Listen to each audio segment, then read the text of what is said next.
وعليكم السلام. إن الحمد لله نحمده ونصلي على رسوله الكريم أما بعد فأعوذ بالله من الشيطان الرجيم بسم الله الرحمن الرحيم ادع إلى سبيل ربك بالحكمة والموعظة الحسنة صدق الله العظيم. সম্মানিত সুধী, আল ইসলাম ফাউন্ডেশনের উদ্যোগে আয়োজিত দাওয়া কনফারেন্সের সম্মানিত সভাপতি এবং আমার সামনে উপবিষ্ট আমার ছাত্র ভাইরা, আসসালামু আলাইকুম, সবাই আমার শুভেচ্ছা দিবেন। সম্মানিত উপস্থিতি, দাওয়া কনফারেন্সে আমাকে যে বিষয়টা দেওয়া হয়েছে সেটা হচ্ছে ইফেক্টিভ দাওয়ার পদ্ধতি পথ ও পদ্ধতি। যে আয়াতটি তেলাওয়াত করেছি এই আয়াতের মধ্যে আমি যে আলোচনাটা করবো সেই আলোচনার সারমর্ম লুকিয়ে আছে। আল্লাহ তাআলা বলছেন, তোমরা দাওয়াত দাও ইলা সাবিলি রাব্বিকা বিল হিকমা ওয়াল মাউইযাতিল হাসানা, তোমরা হিকমতের মাধ্যমে মাউইযা উত্তম কথা বা উত্তম ভাবে মানুষকে দাওয়াত দাও। যে বিষয়টা আমাকে দেওয়া হয়েছে সেই বিষয়টা একটু বোঝার চেষ্টা করি। বর্তমান বিশ্বে দাওয়াতের নানা মাত্রিক বহুধা বিভক্ত পদ্ধতি বের হয়েছে। যেহেতু দাওয়াত এমন একটা জিনিস যেটা শুধু যে মুখে বলতে হবে এমন না, এটা মানুষকে আকর্ষণ করার একটা পদ্ধতি। আমি আমার আদর্শের থেকে আমি মানুষকে আকর্ষিত করব। এই দাওয়াত যে শুধু দিনের ক্ষেত্রে হয়, ধর্মের ক্ষেত্রে হয় এমন না। দাওয়াত রাজনৈতিক যে দলগুলো আছে সেগুলো তাদের নিজেদের আদর্শ প্রচারণা করে।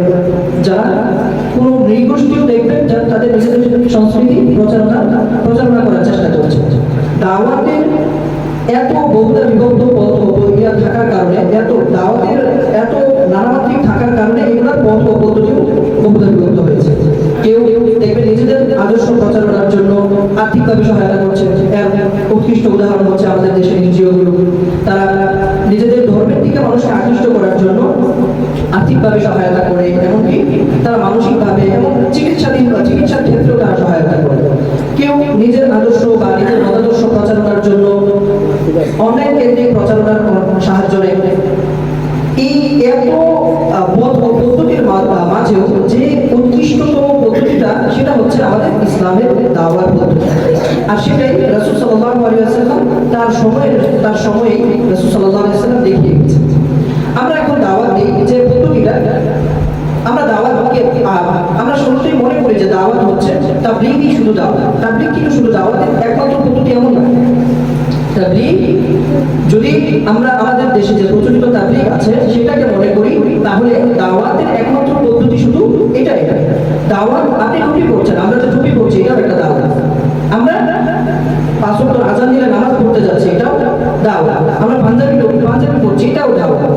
আমরা যখন খেতে কাজ করতে যাই তখন অন্য আয় কাটতে যাই, তখন অন্য বেটার আয় কাটি না, এটাও একটা দাওয়াত। এমনি ভাবে আমরা ওয়াজের মধ্যে ওয়াজ করছি, সারা রাত ওয়াজ করছি, কিন্তু ফজরের নামাজটা পড়ছি, এটাও একটা দাওয়াত। এটাও একটা নেগেটিভিটি দায়, এটাও নেগেটিভ একটা সাইডের দাওয়াত। আমার ওলামায়ে কেরাম যখন ওলামায়ে কেরামের উপরেই দাওয়াতের সম্পূর্ণ দায়িত্ব বর্তায়, সেজন্য ওলামায়ে কেরামের যে ক্ষতি হবে সেটাও নেগেটিভ দায়িত্বে, তাদের যে দায়িত্বহীনতা দেখা যাবে সেটাও দাওয়াতের নেগেটিভ একটা ব্যাপার হয়। যেমন ওলামায়ে কেরাম যখন থেকে ওয়াজের মঞ্চে মানুষের কাছে, সাধারণ মানুষের সামনে দলিল ভিত্তিক আলোচনা শুরু করবে, একটু বোঝার চেষ্টা করবে। ওলামায়ে কেরাম যখন থেকে জনসাধারণের সামনে দলিল ভিত্তিক আলোচনা করতে শুরু করবে যে এই হাদিস রাসূল সাল্লাল্লাহু আলাইহি ওয়াসাল্লাম থেকে প্রমাণিত, এত নম্বর হাদিস, এইভাবে মানে আলোচনা মানুষের সামনে, সাধারণ মানুষের সামনে দলিল ভিত্তিক আলোচনা শুরু করেছে। এরপর থেকে এটা কিন্তু একটা দাওয়াত। এটা কিভাবে দাওয়াত হচ্ছে যে সাধারণ মানুষ মনে করছে যে হাদিস যদি কেউ বলে তাহলে সেটা দলিল দিতে হবে। ওলামায়ে কেরাম যখন থেকে ওয়াজের মঞ্চে সাধারণ মানুষের সামনে দলিল ভিত্তিক আলোচনা শুরু করে, তখন থেকে মানুষ এটা বুঝে নেয় যে এখন থেকে হাদিস শুনলে এটার দলিল আমার জানতে হবে। অথচ সেটা কি আমলের ক্ষেত্রে সেটা কি প্রয়োজন? আমলের ক্ষেত্রে এটা কোনোরকম আমাদের যদি সাধারণ মানুষের সেটা হাদিসের দলিল জানা, সে কোরআন শরীফের আয়াত, এটার পিছনের ব্যাখ্যা জানা, এরকম এটা কোনো প্রয়োজন। কিন্তু এটা যখন থেকে শুরু হয়েছে তখন থেকে মানুষ এখন দেখবে কথা বললে যে একটা হাদিস আপনি ভালো কথা বলছেন, আপনি আলেম মানুষ, আপনি ভালো কথা বলছেন, বলবেন এটা দলিল। এটাও কিন্তু একটা নেগেটিভ দাওয়াত। দাওয়াতের নেগেটিভ একটা পর্যায়ে থাকে, পজিটিভ একটা পর্যায়ে থাকে। পজিটিভ যে পর্যায়গুলো থাকে সেগুলো শুধু যে বলেই হবে এমন না। মানুষ যে কাজগুলো করে সেগুলো দাওয়াত। এখন আসুন রাসূল সাল্লাল্লাহু আলাইহি ওয়াসাল্লাম থেকে এই দাওয়াতের ইফেক্টিভ যে অর্থাৎ ইফেক্টিভ দাওয়ার পথ ও পদ্ধতি, এটা আমার বিষয়। এই ব্যাপারটা রাসূল সাল্লাল্লাহু আলাইহি ওয়াসাল্লামের সিরাত থেকে আমরা বোঝার চেষ্টা করি। রাসূল সাল্লাল্লাহু আলাইহি ওয়াসাল্লামের সিরাত হচ্ছে আমাদের জীবনের সবকিছু সমাধান। আমরা যদি আমাদের জীবনের যে কোনো সমস্যা নিয়ে রাসূল সাল্লাল্লাহু আলাইহি ওয়াসাল্লামের সিরাতের কাছে আমরা গিয়ে আমরা সেখানে খুঁজি, সেটার সমাধান খুঁজি, সেখান থেকে যদি আমরা সমাধানটা নিতে পারি তাহলে সেটাই সবচেয়ে বেশি ইফেক্টিভ বা কার্যকরী। রাসূল সাল্লাল্লাহু আলাইহি ওয়াসাল্লাম এই দাওয়াতটা কিভাবে প্রচারণা করেছেন, রাসূল সাল্লাল্লাহু আলাইহি ওয়াসাল্লাম যখন দাওয়াত দিয়েছেন মানুষদেরকে তখন কিভাবে দাওয়াত দিয়েছেন আমরা বোঝার চেষ্টা করি। রাসূল সাল্লাল্লাহু আলাইহি ওয়াসাল্লামের নবুয়তের পরে জীবনের দুইটা ভাগ, রাসূল সাল্লাল্লাহু আলাইহি ওয়াসাল্লামের মুক্তি জীবন আর হচ্ছে মদনী জীবন। একটু গভীরভাবে চিন্তা করলেই দেখতে পারবেন রাসূল সাল্লাল্লাহু আলাইহি ওয়াসাল্লামের এই দুইটা জীবনে, মুক্তি জীবন এবং মদনী জীবনে, রাসূল সাল্লাল্লাহু আলাইহি ওয়াসাল্লামের দাওয়াতের ইফেক্টিভ যে দিকটা ছিল সেটা হচ্ছে সেটা মক্কাতে রাসূল সাল্লাল্লাহু আলাইহি ওয়াসাল্লাম কেন্দ্রিক ছিল, মদিনাতে সেটা সাহাবা এবং রাসূল সাল্লাল্লাহু আলাইহি ওয়াসাল্লাম সবার কেন্দ্রিক ছিল। বিষয়টা বোঝানোর চেষ্টা করি। দাওয়াত আমি যেটা কিছুক্ষণ আগেও বললাম যে নেগেটিভ একটা ইফেক্ট পড়ে দাওয়াতে, সেটা যদি না করতে হয়, সেটা যদি না করে সেটা যদি, তাহলে আমরা বুঝবো একজন মানুষ যদি সে দাওয়াত দেয় এবং সে যদি সেই কাজটা না করে তাহলে এটাকে আমরা এই দাওয়াতটাকে আমরা পজিটিভলি নিব, এই দাওয়াতটাকে আমরা পজিটিভলি নিব। এই জন্যই দাওয়াতের ক্ষেত্রে, ইফেক্টিভ দাওয়াতের ক্ষেত্রে সর্বপ্রথম এবং প্রধানত এবং এটাকে বলা যায় এটাই সবচেয়ে বড় মাধ্যম, সেটা হচ্ছে নিজেদের তৈরি হওয়া। নিজেদের তৈরি হওয়া। রাসূল সাল্লাল্লাহু আলাইহি ওয়াসাল্লাম মুক্তি জীবনে যে আদর্শ তিনি প্রচার করছেন, যে আদর্শে তিনি দাওয়াত দিচ্ছিলেন, যে ধর্মের তিনি দাওয়াত দিচ্ছিলেন, সেই ধর্মটার ভালো একটা উৎকৃষ্ট উদাহরণ রাসূল সাল্লাল্লাহু আলাইহি ওয়াসাল্লাম নিজে ছিলেন। রাসূল সাল্লাল্লাহু আলাইহি ওয়াসাল্লাম মুক্তি জীবনে যখন তিনি দাওয়াত দিচ্ছিলেন তখন তিনি যে আদর্শটা দাওয়াত দিচ্ছিলেন, যে ধর্মের দিকে তিনি ডাকছিলেন মানুষকে, সেই ধর্মটার উৎকৃষ্ট উদাহরণ তিনি নিজে ছিলেন। একটা আদর্শ বা একটা মতাদর্শ সেটার যখন উৎকৃষ্ট সামনে প্রত্যক্ষ একটা উদাহরণ থাকে তখন সেই আদর্শটা বা সেই মতাদর্শর দিকে মানুষ প্রভাবিত খুব সহজেই হয়। এমনিভাবে মদনী জীবনেও দেখবে রাসূল সাল্লাল্লাহু আলাইহি ওয়াসাল্লাম যখন মদিনায় গিয়ে সব যুদ্ধ বন্ধ হয়ে গেল, সেই মর্মে সন্ধি হলো, এরপর থেকে মদিনায় যাতায়াত সবার জন্য সহজ হয়ে যায়। সন্ধি হওয়ার পর থেকে মদিনায় যাওয়া সবার জন্য সহজ হয়ে যায়, মক্কার মানুষরাও আমভাবে মদিনায় যেতে পারে। এই যে রাসূল সাল্লাল্লাহু আলাইহি ওয়াসাল্লাম এই সময় কিন্তু আয়াত নাযিল হয়, ইন্না ফাতাহনা লাকা ফাতহান মুবিনা। অথচ রাসূল সাল্লাল্লাহু আলাইহি ওয়াসাল্লাম, আমরা মুসলমানরা সব দিক থেকে আমরা বন্দী হয়ে যাই, কোনো রকম আমরা দাওয়াতি কার্যকলাপ পরিচালনা করা যায় না, আবার যুদ্ধ বিগ্রহ হবে। এই টার্মটাতে রাসূল সাল্লাল্লাহু আলাইহি ওয়াসাল্লামের জীবনে এই টার্মটাতে এসে ঘটে হচ্ছে আমাদের সংস্কৃতির সাথে মেলবন্ধনটা যেটা সেটা তৈরি হওয়ার সুযোগটা পায়।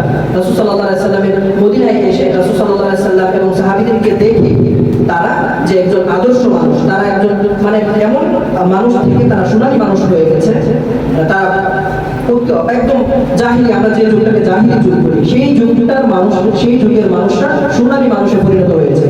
এই যখন উৎকৃষ্ট উদাহরণটা সামনাসামনি মানুষ দেখতে পায় তখন অন্যান্য মানুষ স্বাভাবিকভাবে এই ধর্মের প্রতি আকৃষ্ট হয়। এজন্যই ইফেক্টিভ দাওয়াত এর পথ ও পদ্ধতি হচ্ছে আল্লাহ তাআলা কোরআন শরীফে যেটা বলেছেন, উদু ইলা সাবিলি রাব্বিকা বিল হিকমা, পথ হচ্ছে হিকমা, পদ্ধতি হচ্ছে মাউইযাতুল হাসানাহ। এই জায়গাটাতে আমি একটু উদাহরণ দিয়ে কথা শেষ করব। তো যেটা বলছিলাম সেটা হচ্ছে উৎকৃষ্ট ইফেক্টিভ দাওয়ার পথ ও পদ্ধতি হচ্ছে নিজেদের তৈরি হবে, আদর্শ একটা সমাজ সামনে এনে ধরে দাও। সামনে এনে যদি আমরা ধরে দিতে পারি তাহলে মানুষ সহজেই প্রভাবিত হবে। আমাদের সমাজে আমরা একটা উদাহরণ, এখন আমরা অনেকেই আফসোস করি যে আমাদের সমাজে শাসন, আগে মুরব্বীরা শাসন করতে, অমুকের ছেলে রাস্তায় যারা বিড়ি খাইতেছে শাসন করতে, এখন শাসন করতে, এখন এই শাসনটা মানে না। একটা হচ্ছে যে এই তরুণ প্রজন্ম আমাদের মধ্যে যে এই শাসনহীনতা বা একটা উগ্র মেজাজ চলে আসা, এটা তো একটা আমাদের নেগেটিভ দিক। আর আমি যে দিকটা আলোচনা করার চেষ্টা করছি সেটা হচ্ছে দাওয়াতের পদ্ধতিটা আসলে ভুল ছিল, সেজন্যই এখন শাসন উঠে গেছে। শাসন যে করে, মুরব্বীরা শাসন করে, দেখবেন ধরেন একটা খারাপ কাজ করতেছে তারা, একটা ছেলে আইসা বলবে কি তুই অমুকের ফুলানা, তুই যে কারণে ঠ্যাঙ্গি ফাড়ায়, এটা তো সামাজিক একটা শাসন হইতে পারে, কিন্তু ইসলামের দিকে বা আমাদের এই মতাদর্শের দিকে যে দাওয়াতটা, সেটা মাওয়াইজাতুল হাসানা কিন্তু এটা উত্তম ভাবে কথা বলে বুঝিয়ে তাকে দাওয়াত দিতে হবে। আমরা যে এখন সবসময় একটা ক্ষোভ প্রকাশ করি যে দাওয়াত মানে শাসন উঠে গেছে, শাসন মানে না, এটার পিছনে তরুণ প্রজন্মের দোষ আছে এবং দাওয়াতের ভুল পদ্ধতি সক্রিয় হওয়ার কারণেও এই ইফেক্টটা আমাদের সমাজে পড়েছে। এই জন্য আমরা কোরআন শরীফে যেটা বলেছেন এর বাইরে তো কিছু করার নাই। কোরআন শরীফে আল্লাহ তাআলা বলে দিয়েছেন খুদু ইলা সাবিলি রাব্বিকা বিল হিকমাতি ওয়াল মাউইজাতিল হাসানাহ। ইফেক্টিভ দাওয়াত তখনই হবে যখন আমরা একটা আদর্শ সমাজ সৃষ্টি করতে পারবো, উপহার দিতে পারবো, এবং সেই সমাজটা গঠন হবে আমাদের হিকমত এবং মাউইজাতুল হাসানার মাধ্যমে। হিকমতের মাধ্যমে আমরা দাওয়াত দেব, আমাদের পথ হবে হিকমত এবং পদ্ধতি হবে মাউইজাতুল হাসানাহ। আল্লাহ তাআলা যে আলোচনাগুলো করলাম, যেটুকু আলোচনা বললাম, হয়তো কেউ বুঝেছেন কিংবা অনেকে বুঝতে পারেননি, যেহেতু অনেক ছোট ভাই এখানে আছেন বুঝতে পারেননি। আল্লাহ তাআলা যে আমরা যে কথাগুলো বললাম সেগুলো বোঝার এবং